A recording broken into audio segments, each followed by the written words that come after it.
Najlepša hvala za vabilo. Zelo vesela sem, da govorimo o kalih, s čimer se ukvarjam že vrsto let, predvsem v okviru tega projekta, ki sicer se nanaša in zajema kale, tako Italijo. Anche in vari modi durante la Bomo presentazione. spoznali, gre za dva območja, ki sta predvsem pomembna in se pač imata različne skupne točke. Takoj pa zaženem svojo predstavitev. Tukaj vidite primer okrasne gizdavke, ki živi v vodi, ampak potrebuje večje kale, kot jih imamo pri nas na Krasu.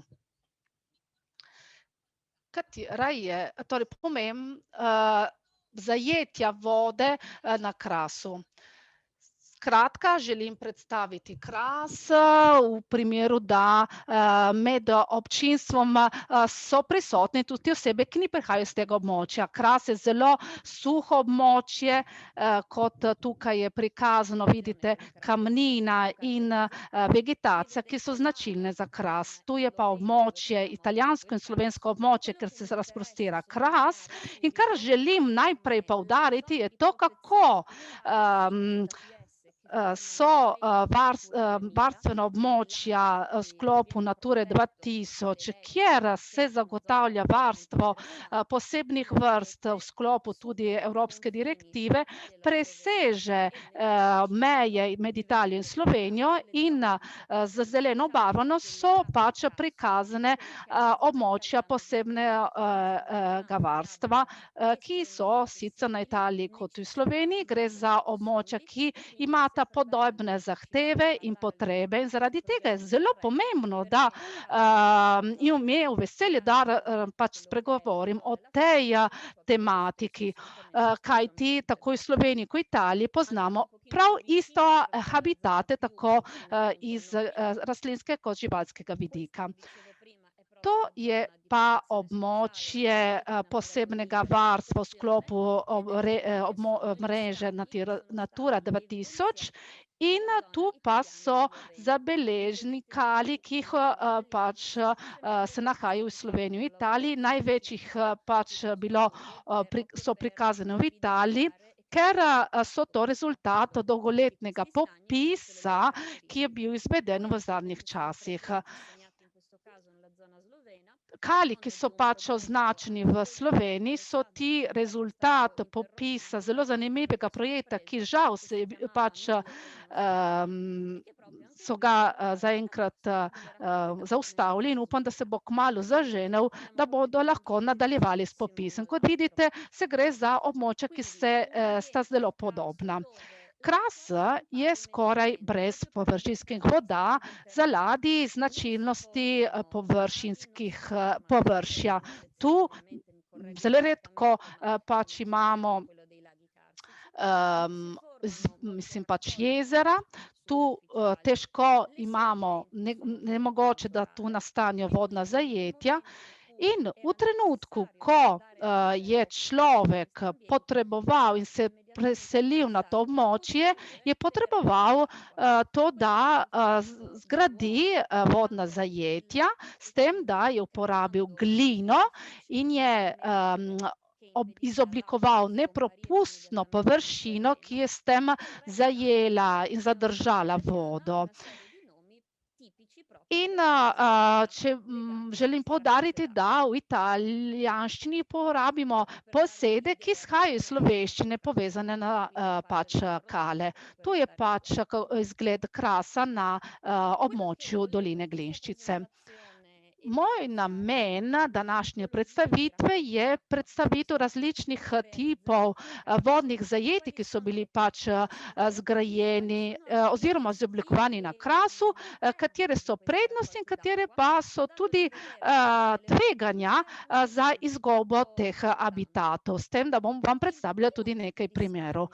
Prvi tip kalov so kali, ki jih uporabljajo za uporabo človeških potreb. Ker pač v starem času niso imeli pač prebivalstvo vode v hiši, so kale potrebovali za gašenje požarov, za umivanje perila, posode in so večkrat pač zgradili kale tudi s stopnicami za lažji dostop do njih. Ti kali so bili pogosto v bližini vasi. Žal v Italiji teh kalov nimamo več, zaradi tega, ker so se vasi čim bolj tako razširile. Imamo nekaj zgodovinskih slik iz 60. let prejšnjega stoletja, če se ne motim. Tu imamo druge slike, ki smo jih pridobili zahvaljujoč raznih oseb, ki so se pozanimale za kale. Tu je kal, ki se nahaja v ožjem središču občin, kjer žal ga ni danes. Tu pa imamo kal v Šepuljah v Sloveniji. Sedaj vam bom predstavila in pokazala sliko, ki prikazuje kal, ki je popolnoma različen od kalov, ki sem jih doslej prikazala. To je kal, na primer, ki je obložen s kamnjem in s tem so zagotovili čistejšo vodo. Potem pa imamo tudi posebno tip kalov za rekreacijske namene. To je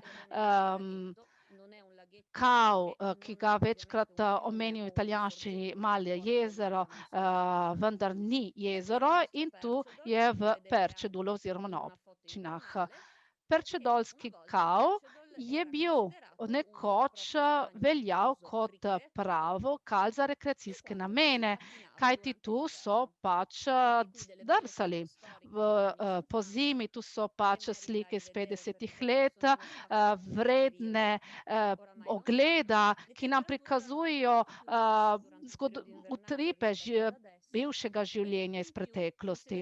Takrat so bile zime pač so bile bolj krute in kal pač se nahaja na dnu doline. Zaradi tega so temperature bolj nizke.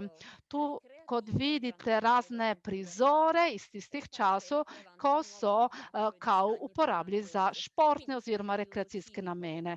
Torej, prvi tip, kot sem omenila, je tip kalov za namene človeške rabe. Drugi tip, ki je zaenkrat še pač prisoten v Italiji, so kali za napajanje živine. Tu pa vidimo prizor kala, kjer se napajajo čreda ovc.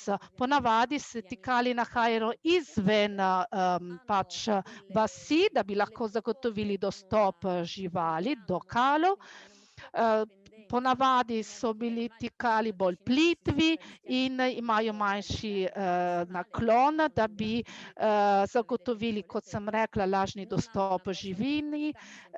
So prav zaradi tega plitvi in pogosto so tlakovani s kamnjem, predvsem ob robu, za kot vedno boljši dostop. Večkrat so bili ti kali večjih oziroma dokaj veliki. In kar je zanimivo, je to, da so bili ti habitati dobro vzdrževani. Prebivalstvo sicer se je organiziralo tako, da bi v izmenih zagotovili redno vzdrževanje kalov. Zakaj je bilo potrebno redno vzdrževanje kalov? Predvsem zato, ker se gre za umetne habitate, ki jih je človek izoblikoval zaradi svoje potrebe. Torej, ti habitati so bili izoblikovani z uporabo gline, ki so jo pač prinesli tudi iz oddaljenih krajev in so jo poteptali.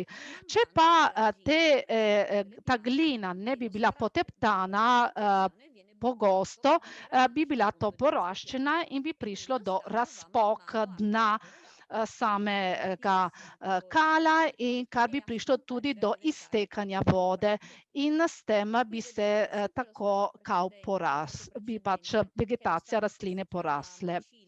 Tu je kal v Repnu, ki ga imenujemo močilo. To smo ga pač ta slika izhaja iz leta 2011, ko smo pač organizirali neki izlet, to pa leta 2016. Kaj se je zgodilo v tem obdobju med 2013 in 2016? Preprosti razlog je v tem, da niso pač zadržali kala, ljudje niso pač izrivali rastline, ki so pač tam se pač tam rasle, niso uporabljali tega kala za napajanje živine oziroma naprimer so poteptale ponavadi dno in s tem preprečevale rast morebitno poraščanje samega dna. Tu pa je slika iz leta 2019 v sklopu izrednega vzdrževanja s strani vaščanov, ki so nas zaprosili za pomoč, da bi pač posekali tisto manjši gozd iz tega posebnega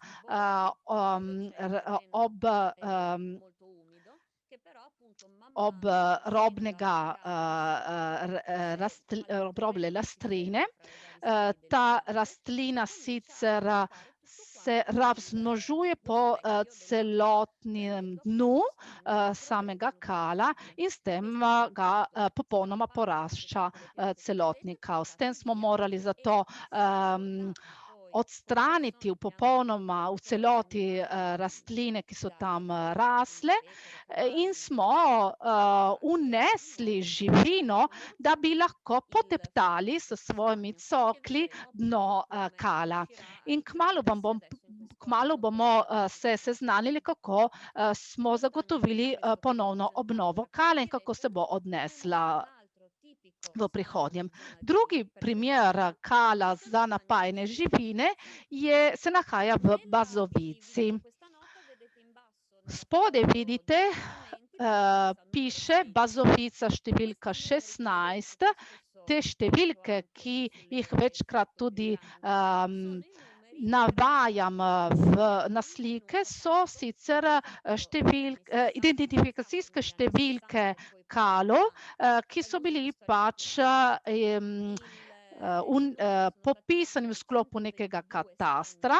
Skupno so bili pisano več kot 122 kalov in počasi so pač unesli v ta kataster iz 60. let novo evidentirane kale. Trenutno je ta kal se nahaja v bližini steze, ki se imenuje Resel in ki pelje do Slovenije. Tu vidimo pač krave, ki se napajajo, neke osebe, ki se približajo kalu in to so slike 70.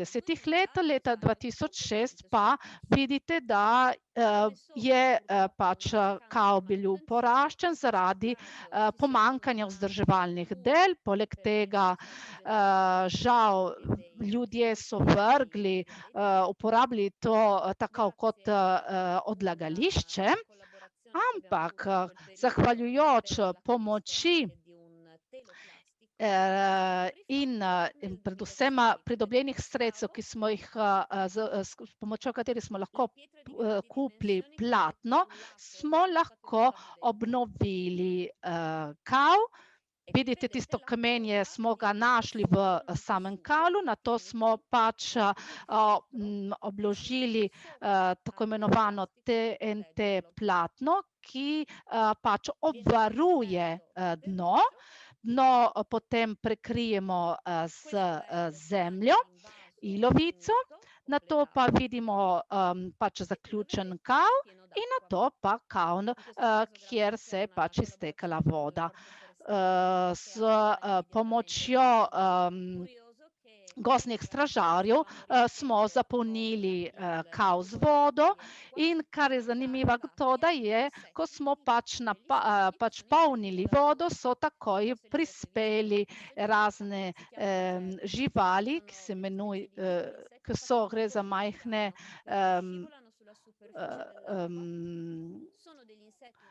živalice, oziroma kot kačji pastiri, podobni kačjim pastirjem, ki so pač so zasedle in se naselile na to območje. Leta 2007, ko je pač se tudi rastlina začele rasti, 2014 redno vzdrževanje. Žal pa 2018 je stanje kala bila to, kot ga vidite. S tem bi želela pač poudariti drugo pomembno težavo in to je onesnaževanje. Večkrat, ko govorimo o alohtonih vrstah, ki so tujerodne, mislimo na živali, kot so na primer ribice ali pa želve, tiste, ki jih kupimo večkrat v teh specializiranih trgovinah, kot so okrasna gizdavka, ampak drugi negativni faktor je na primer vnašanje tujerodnih rastlin, ki niso pač domače, in te rastline, ki se pač nahajajo na takem habitatu, kjer ni nobenih plenilcev, se hitro razmnožuje, predvsem poleti, ko je temperatura dokaj visoka, in s tem pač izoblikujejo neko posebno stanje, ki je podobno neki juhi, kot to jaz omenim. Tu pač je na primer neka rastlina, ki se ponavadi vnaša v akvarije.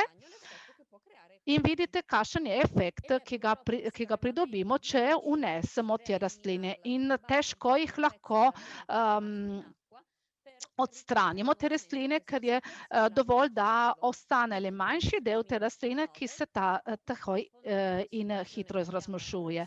To je stanje z leta 2019. Vidite, da se je stanje nekako izboljšalo, ampak nismo še rešili celotnega problema. Žal, to je slika, ki je bila posneta spomladi, to je v času, ko ta tujerodna rastlina se še razmnožuje.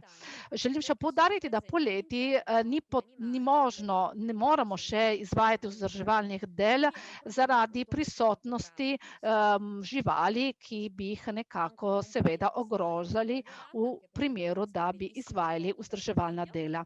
Druge slike iz raznih arhivov, to je kav iz Gropade v Italiji. Tu je leta 2002 nek manjši kav v dobrem stanju, tu so nimfe. Žal, torej so lokvanje, žal, ker je ta kav ni še pač deležen vzdrževalnih del, se tudi dno, ilavsta plast na dnu nekako razgrablja in poslabša. Kako pač skušamo izboljšati stanje s tem, da položimo neko vodoneprepustno platno, kot sem vam pokazala prej. In tu v Gropadi smo dejansko izoblikovali kav, obnovili s pač cementom oziroma in smo ga tako je kav, kako izgleda ponavadi. Vidite tam, kjer je kamnit predel, je širok približno 1 metra. Za živali je zelo težko pač dostopati do kala znotraj vode. Zakaj to? Ker poleti, ko so temperature dokaj visoke, se kamen pregreje, zaradi tega se večkrat živali s tem tudi popečejo. Può essere adatto per alcuni animali, ma la biodiversità. Kav je sicer dokaj primeren za določene vrste živali, ampak je biodiversiteta tega kala dokaj manjša v primerjavi z biodiversiteto prejšnjega kala. Drugi primer kala, ki smo ga obnovili, je trebenjski kav. Tu je stanje trebenjskega kala v letih 60, kot ga vidite, je bil dokaj majhen. Leta 2008 žal je bil kaj poraščen. Leta 2012 tukaj pač vidite je članek časopisa tržaškega čisa Il Piccolo, ki so pač izveli neko obnovitvena dela in v sklopu Interreg projekta so pač izveli potrebna aktivnosti za obnovo Kala, tako kot je izgled takoj po obnovi. Uporabili so za obnovo dna gline, kot je pač bilo značilno za Kale. To pač zahteva večje vzdrževalna dela, kot smo pač ugotovili za kal v Repnu, kajti v glini, glina je pač zagotavlja dobro rastišče za rastline. To je leta 2014, to je stanje leta 2016, kot vidite je v dobrem stanju, žal kot prej, kot se je pa zgodilo v Močilu, torej v Repnu, leta 2018 brez ne da bi uporabljali kal za napajanje živali, smo pač dosegli to stanje, kjer je kal izgleda kot neko mokro travišče, kamor pač, ki ni pač idealni kraj za razmnoževanje živali. V času obilnih deževja dvoživke večkrat se preselijo v to kal, se oddaljijo, ampak po nekaj dnevih, ko ne dežuje več, se kal posuši in s tem tudi jajčice se istočasno posušijo. Torej, imamo kale za napajanje, drugi posebna vrst kalov, ki jih najdemo tako v Sloveniji kot v Italiji, je kal, so ledenice oziroma kali za pridobivanje ledu. Gre za kale, ki se pač nahajajo v senčnih krajih, ki so tudi zelo mrzli. Ponavadi se pač kal, v okolju se dodajo tudi listje, da bi ohranili nizko temperaturo, to je tloris ledenice v jezeru v Italiji. To pa vidite na levi, na desni ledenice, kamor so pač pridobivali led in so ga odlagali oziroma nalagali v plasteh. Ledenice so bile uporabljene do letih 40, dokler niso pač dobili nove možnosti in načine ohranjanja in pridobivanja ledu. Led le cronache, ga pridobivali, so ga prodajali bodisi v Italiji kot verjetno tudi daleč z ladjami. Tu je kal v Dragi, številka 111 pač je številka katastra, zgodovinskega katastra, tu pa je tloris kala, ko so pač izvedli pač raziskave, in to pa je kal v pesku. Gre za začasne kale, ki se pač popolnoma posušijo poleti. To je ena od zadnjih ledenic, ki so bile, ki se jih ponavadi zgradili ob kalih. To je pač tloris strukture, originalne strukture te ledenice, ki je bila pokrita. Ledenico, ki ste jo videli prej, bo zagotovo obnovljena v sklopu projekta Interreg Green, saj na območju Drage bodo izvedli razna obnovitvena dela, predvsem te ledenice, kjer se zidovi trenutno rušijo. Zato bo tudi ta dejavnost izredno zanimiva. Tu je pač tloris, ki pač je prikazan na informativni točki blizu ledenice, in kot vidite, da je streha bila pomembna za ohranjanje dobre temperature, ohranjanje hranjene za dalj časa ledu in da bi bil tudi led čim bolj čist. To je druga slika, neke druge ledenice. Obstajajo tudi druge zbiralniki vode, cisterne, ki se uporabljajo za pridobivanje in shranjevanje vode, predvsem za pitno vodo in zaradi tega so bili redno vzdrževani, dobro očiščeni. Ponavadi so bili pač obdani z ometom, da bi bila voda čim bolj čista. Spomnim se, da neka starejša gospa iz kraškega vasi, da mi je povedala, da s prijateljem so se vrgli v eno od teh cistern, da bi plavala, ampak so ljudje takoj opomnili, ker seveda bi s tem pač samo onesnažili vodo, ki je bila v cisterni. Tu so druge primeri teh cistern oziroma zbiralnikov vode. Zbiralnik vode na Slivnem, ki je bil popolnoma obnovljen leta 2008 in je trenutno v zelo dobrem stanju. V tako suhem območju, kot je Kras, tudi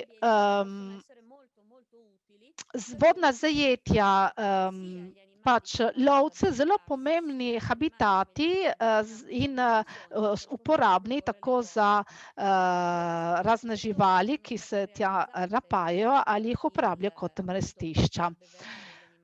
Večkrat se uporabljajo ne samo, da bi divjadi se napajale, ampak ponavadi se kali iz cementa, jih vzdržujejo sami lovci, ponavadi so okrogle oblike ali pač jajčaste oblike, ponavadi so manjše velikosti, ampak so čisto primerni habitati za pupke, ki so manjši živalice ali krastače, ampak tudi za rosnico, ki je neka zelo zanimiva žaba, ki je vključena tudi v rdeči seznam, ki je potrebna zaščite. Tu imamo različne primere teh vodnih zajetij oziroma kalov. Zelo bi bilo zanimivo, da bi te kale tudi evidentirali, da bi zagotovili tudi boljše vzdrževanje. Vzdrževanje je potrebno redno izvajati, predvsem zaradi manjših velikosti teh kalov, predvsem jeseni, ko se tja nabira kar veliko listja. Kataster, ki bi nekako evidentiral lokacijo vseh kalov, bi pač omogočilo lažje vzdrževanje teh vodnih zajetij. Večkrat pač vidimo uporabo kamenja, kraškega kamenja, s tem, da se zagotavlja večji obseg kala. Ko govorimo o vodi, bi vam še govorila o škavnicah. Gre za edino vodno zajetje, ki je naravno in ki se nahaja na Krasu, kajti ga voda dejansko izoblikuje s tem, da raztaplja apnenec in izoblikuje te manjše kotanje. Gre za zelo mikro habitate, ki so pač ugodna bivališča za razne vrste. Tu je primer škavnice, ki je bila potem umetno razširjena. Tu je zagotovo čisto naravna škavnica. Gre za habitate, ki kljub manjšim velikostim zadoščajo za razmnoževanje določenih dvoživk, predvsem na Krasu, kjer ni površinskih vod oziroma površinske vode primanjkujejo. Bi rada tudi omenila presihajoče jezero v Doberdobu. Gre za zelo posebne habitate, ki se nahajajo tako v italijanskem krasu kot v slovenskem. Tu pa imate na levo zgoraj prikazano Dobrodobsko jezero. Gre za večje habitate, kjer so pač prisotna raznolike rastlinske in živalske vrste. Seveda nimajo nič v vezi s temi manjšimi kali, ki smo jih doslej pač predstavili, ampak so pomembni in jih je vredno omeniti. Katere so pač problemi, ki bi lahko predstavili za te kale? Sicer pač je izguba habitatov. V trenutku, ko v te habitate se vnašajo rastlinske in živalske vrste, ki so aloktone oziroma tujerodne, lahko škodujejo tem habitatom, ki so manjših velikosti, in druge negativni faktorji pa so seveda onesnaževanje ali podnebne spremembe. Kajti dolgo območje suše lahko pač privede do osušitve samega kala. Tu pa vidimo razne primere alohtonih vrst. Torej imamo okrasno gizdavco, nutrijo, vsi vrste, ki lahko škodujejo tem manjšim habitatom. Drugi grožnje pa so, ki jih pač lahko utrpijo ti kali, je to, kar vidite s tem, da se ob kalu oziroma na kalu oblikuje neko parkirišče. Mislim, da imam še nekaj časa, da bi vam na hitro prikazala primere dvoživk, ki jih tradicionalno najdemo v teh kalih. Tu pa so prosojnice v dveh jezikih, zato vam bo tudi lažje. Torej govorimo o vretenčarjih, torej vretenčarje, ki neposredno so povezani z vodo, dvoživke in plazilci, in vretenčarji, ki posredno grejo pač v kal, da bi se napajali. Prvi primer, ki je bolj značilen in ki ga lahko v tem obdobju lahko srečamo, in pri tem želim pač vas opozarjati na to, da v tem času, ko se vozite zvečer, tudi ko dežuje, je, da pač ste posebno pozorni na prisotnost navadne krastače. Gre za dokaj velike živali, predvsem samice, pač dosežejo tudi 13 centimetrov velikosti. Te živali so premikajo zelo počasi in se od kraja, ker so pač prespale pozimi, se preselijo do mokrišča. Večkrat pač med pač migracijo se ustavijo na cestah, ker asfalt je gork, in tu na asfaltu se segrejo in najdejo tudi manjše živalice, ki so pač mrtve. Samci se tu pač zadržujejo, ker je pač večje odprto površine, lahko opazujejo samice, zato je izredno nevarno za te žabe oziroma krastače, da prekoračijo te ovire oziroma ceste. Kdaj pač izlezijo jajčice? Prav v tem obdobju, v obliki vrvic.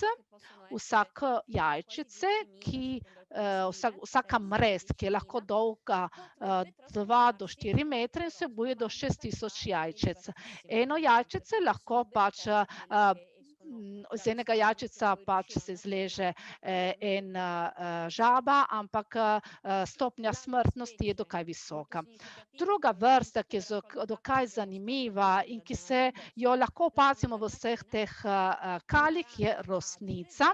Gre za zelo gibčna žaba, ki skakuje.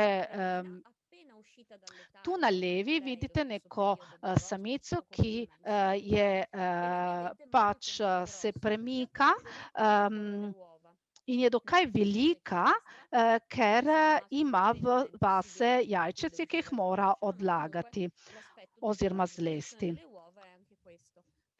Potem, ko je zlezla jajce, pač je samica zgledati kot samec tu na desni. Lahko pač sami se predstavite, da v trenutku, ko mora samica pač prečkati ceste, tvega smrt. Tu je na desni vidite mrest, na levi pa paglavca. Stopnja smrtnosti je dokaj visoka, večkrat so plenjeni, zaradi tega zelo malo jajc se uspe razviti. Druga vrsta, ki je vse manj prisotna in torej redka, je zelena rega, ki je znana predvsem po svojem posebnem oglaševanju, ki se zveni kot ke, ki ga lahko slišimo daleč, kilometrov daleč. Samec pač lahko kot nek zvočnik, ki ga s tem, da napuhuje svoje grlo, se sliši njegovo oglašanje. Latinsko ime je Hilar borea, ker pač se spleze po grmovčevja, s tem, da se iz višine samice ga bolje slišijo v času parjenja. Druga vrsta, ki je zelo zanimiva in ki zaenkrat jo lahko pač najdemo v kalih, ki ne potrebuje posebnih pogojev, kot je zelena rega, je hribski urh. Urh, zakaj to? Ker to ime pač se pač nanaša na to, povezuje na njegovo oglašanje, ki dela hu, hu, hu. V italijanščini pač se ta žaba, ime žabe povezuje na trebuh. Zakaj na trebuh? Ker večkrat, ko je ogrožen, se pač prebrne in da na hrbet in pokaže svoj trebuh, ki ima te rumene pege in obdan z neko manjšo strupeno snov. Tu pa imamo še pupka, drugi vrsto, ki jo lahko najdemo v manjših kalih, kot kale za napajanje divjadi. Tu je navadni pupek, ki doseže največ 11 centimetrov. Jih lahko opazimo v vodi od konca februarja do začetka marca, v trenutku, ko samice zležejo jajčice. Zelo pomembno je, da kale ne očistimo spomladi in poleti ali pa izrivamo rastline ali pa pustimo, da se psi vržejo v vodo. Kajti lahko pes poškoduje jajčica tega pupka. Nato imamo velikega pupka. Tu na levi je samec, na desni pač samica. Samec je pupek ima dokaj velike, malo večje velikosti, potrebuje večje kale in bolj globoke. Zaradi tega je vse bolj redka vrsta v kalih v času parjenja. Samec, oziroma obdobje parjenja se bo kmalu začelo in traja celo to pomlad, ima to poseben greben, nazobčan greben in ima neko črto svetlo-modre barve in s tem privabi samico in večkrat jo privadi s tem, da izvede zelo zanimivo in očarljiv ples. Imamo navadnega močerada, to je zadnja vrsta dvožilk, zelo zanimive značilne barve, rumena in črna, ker je to strupena barva in s temi barvami pač opozarja svoje napadalce. V trenutku, ko je napadena, jo pač je ogrožena, izloči neko strup, ki ni nevaren za nas, človeka. To sicer niso nevarne vrste živali, večkrat so v preteklosti nezmotno mislili, da močerad je bila dejansko nevarna žival, povezana z ognjem. Zakaj je povezana z ognjem? Ker ponavadi močerad se nahaja znotraj dreves oziroma deblov in ko je človek pač izgoreval debla, je močerad pobegnil in s tem so ljudje pač zmotno mislili, da je to žival, ki je živela v ognju. Zadnje vrste, ki sicer niso več dvoživke, ampak gre za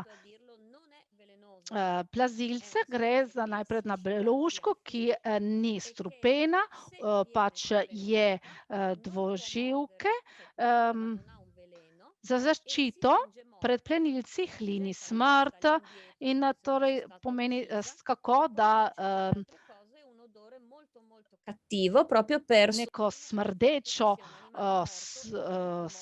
neka smrdeč vonj, ki bi misli, kot da je žival že dalj časa mrtva.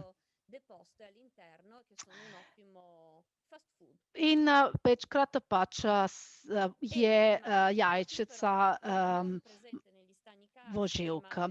Druga posebna zanimiva vrsta, ki jo najdemo predvsem na večjih dvoriščih, je emis.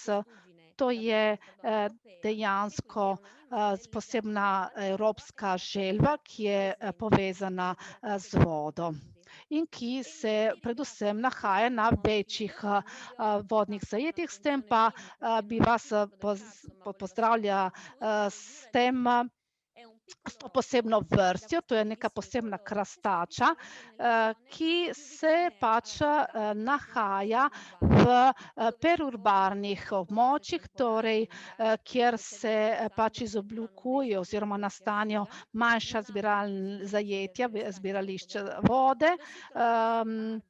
Ponavadi